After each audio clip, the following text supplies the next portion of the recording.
This Texans team has so much to love, and because they're in such an easy division, it almost feels like they're a playoff lock.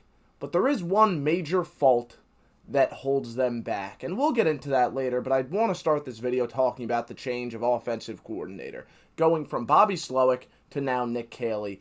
Nick Caley is a McVay disciple, meaning that they're going to have a lot of option routes and motion. There's two different types of McVay-style offenses, though. There was the early McVay offense that we saw with Jared Goff, where it was a lot of under center, heavy reliance on the run game, still using all that motion, still using all those option routes, but a lot more under center type stuff and less dependence on those option routes and doing damage with two tight ends more often than not. A lot of jet sweeps, all that stuff. Now, the McVay offense under Matthew Stafford isn't incorporating outside zone as much. It's less dependent on the run, and it's just a simple spread offense with all those McVay staples, like the option routes, like the motion. Which type of McVay offense are we going to see Caley run? That's to be determined. But just looking at the roster itself, I think they're going to be in a better spot if they run the latter of the two, if they run a similar offense to what they ran with Matthew Stafford. And that's because they have a very, very good quarterback. I think Stroud could absolutely execute both, but because of the caliber of quarterback that he is, they'd be best off running that spread approach. Last year, under Bobby Slowick, they tried to rely on that run game, and they found themselves in too many third and longs as a result. Stroud is good enough to be relied on, though. He is insanely accurate, and he has improved his pocket poise since being drafted. And then you look at the receiver core.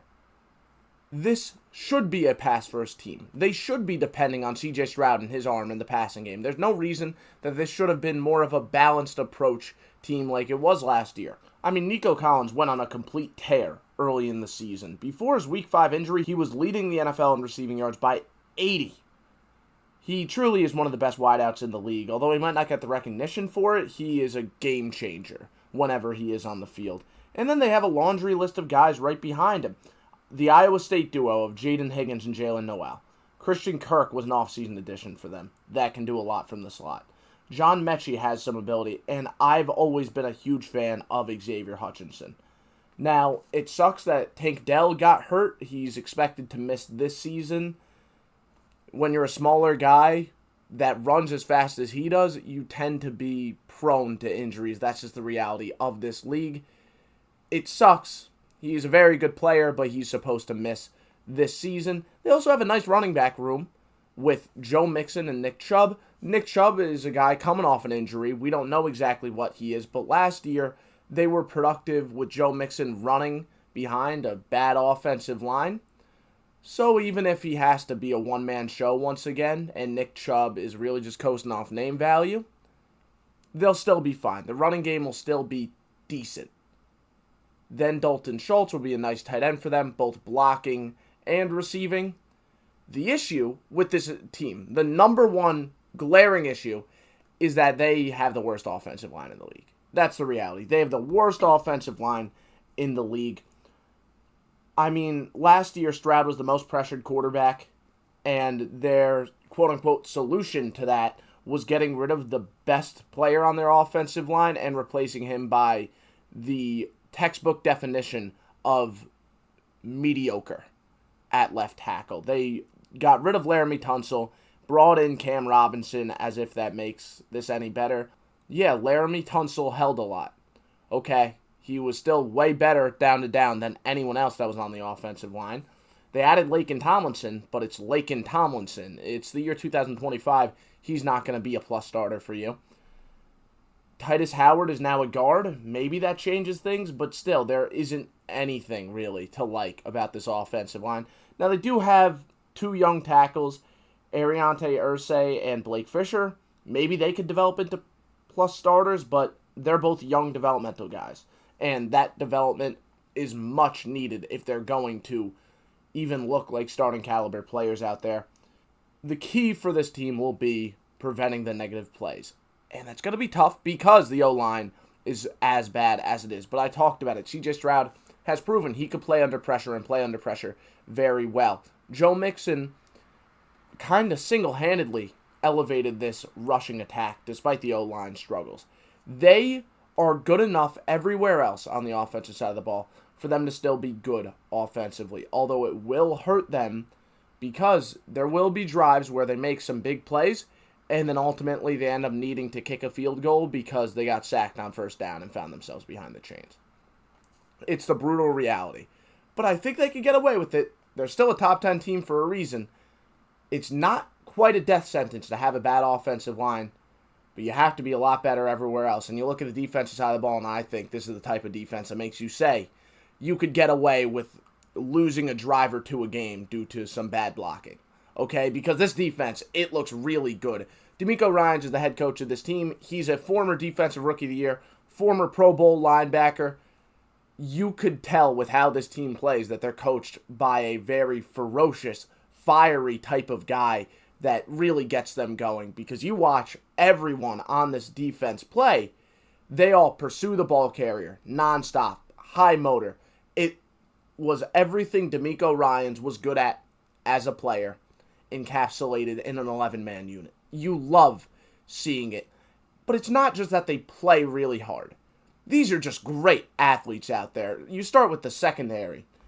You got guys like Derek Stingley, Jalen Petrie, Kamari Lassiter. I mean, all three of those guys, complete lockdown players. But when they do let up a catch every now and then, they do everything in their power to prevent the big play after.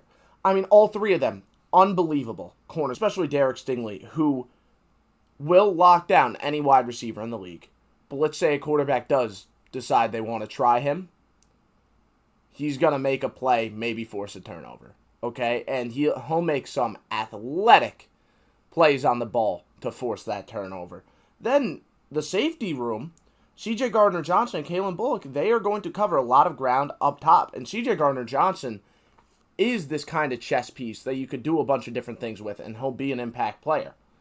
D'Amico Ryans is going to run a lot of match quarters, which is a defensive coverage that'll switch defenders' responsibilities from man to zone if the offense runs certain route concepts.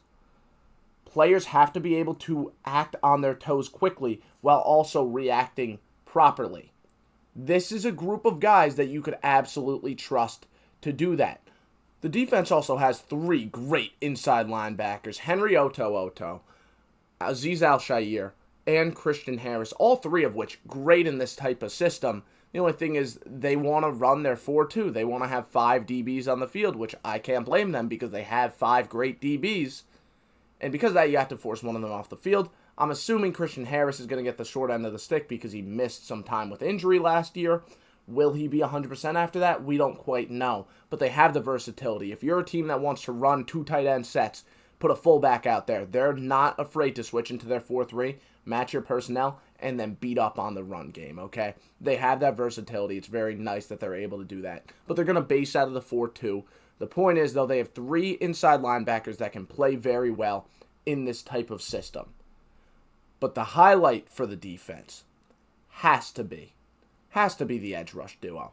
This is the best edge rush duo in the league right now. Will Anderson is a guy that you'll see beat you with a spin move. He'll beat you with a swim move. He'll beat you with a bull rush. He'll beat you with a swipe. He has everything in his bag, and that's what makes him so dangerous. Not only is he a tremendous athlete, but along with that, he is so technically sound. And you could say the same thing about the veteran Danielle Hunter on the other side. You got to pick your poison when you're playing against Houston because you're not going to double team both of them. If you do, then you're going to have some trouble blocking up the interior. This is the best edge rush duo in the sport right now.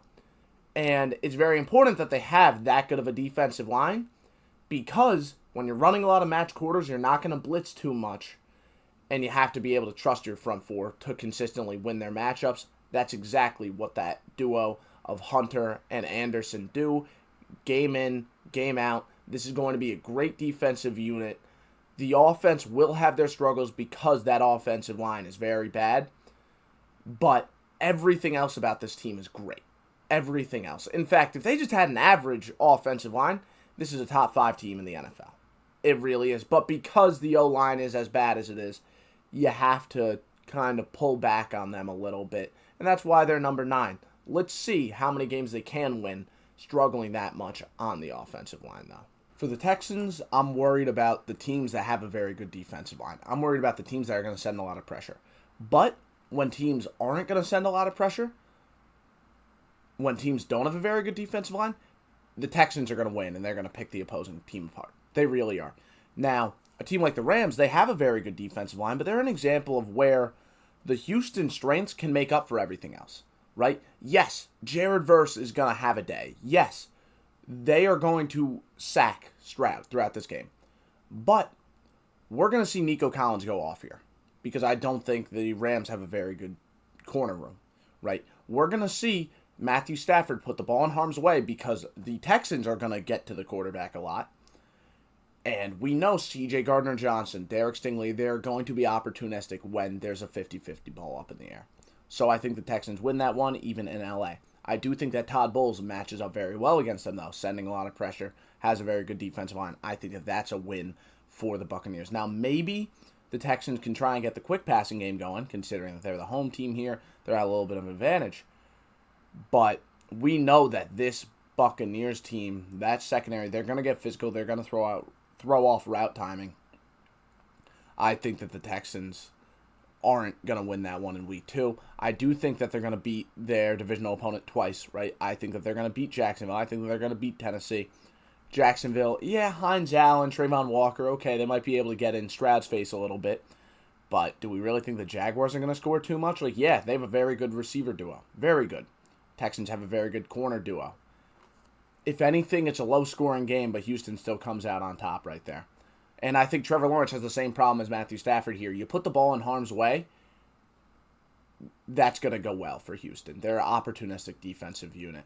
And then the Titans, they're still trying to find their identity at this point. They need to get Cam Ward really going. I think that Houston's going to pick them apart. And the Titans aren't good on the offensive line either. That Texans pass rush duo is way better than the Titans pass rush. So, yeah, I'm taking Houston there. Then I think Baltimore might be able to give them some problems, but that's not a great defensive line right now. Maybe they'll send some pressure that could give some trouble, but that pass rush isn't anything too special. I think that the Texans can win there. I really do. Now, unless that Ravens pass rush does a lot, I'm expecting the Texans to win that one. Then off of a bye, I think the Texans continue their hot streak, right? That's 4 straight wins against Seattle. Now, McDonald can send some blitzes. He can. This is one where I could see them having some trouble, but you have a bye week to diagnose what you're going to see from McDonald and that Seahawks defense. I'm going to take Houston there because they're coming off the bye. If they weren't, though, I would probably take Seattle. Now, San Fran, I think they got a lot better on the defensive line. Mikael Williams, Nick Bosa, we know how good he is. They're going to cause some trouble, and you're not going to be able to just respond by hitting a quick pass over the middle because Fred Warner is ridiculous. So, I'm taking San Fran, even though San Fran's on the road and the Texans have all this momentum. I think that San Fran wins it. I think that Vance Joseph, blitz-heavy guy. Again, it's simple in terms of diagnosing some of these games. If they're blitz-heavy, the Texans probably don't win. The Broncos are blitz-heavy, and they have a corner that's going to lock up Nico Collins. So, yeah, I'm taking the Broncos there. Absolutely. The Jaguars, we talked about them earlier, and same with Tennessee. Yeah, even off a bye week, I think that the Texans beat them. I don't think any of the divisional opponents really worry me. Now, maybe the Jaguars can win one, maybe, but I think Trevor Lawrence will just have a bad game. I think that Trevor Lawrence will get pressured, he'll put the ball in harm's way, and end up losing. And I think the Titans just don't have the foundation to beat a team that's this well-rounded. The Bills can give them some trouble. They can, but this is another team that I don't love on the defensive line.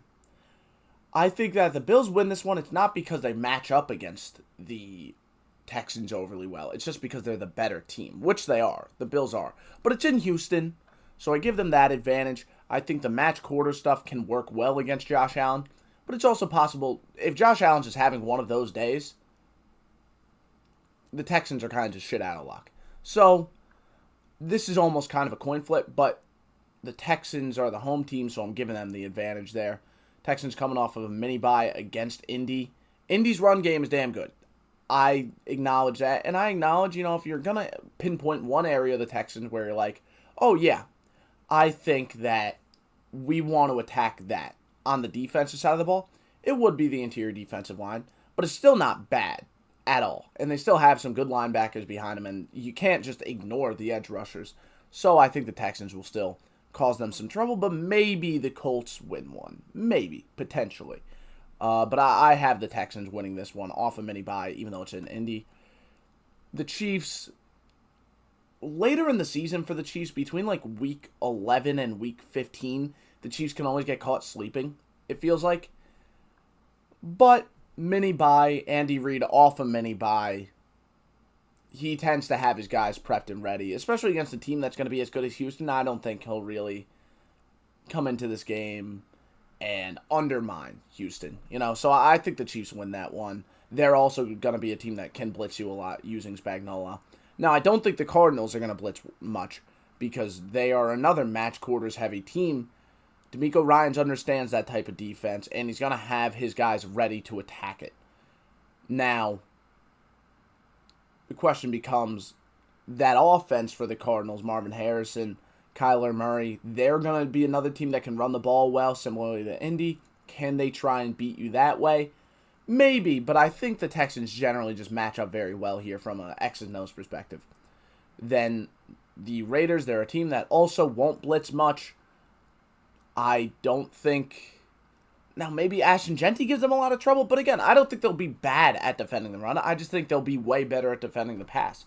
Right? It still should be a good run defense. So I think the Raiders win this one too. It's another home game. I do think the Chargers definitely win that one. Again, say it with me, blitz-heavy team.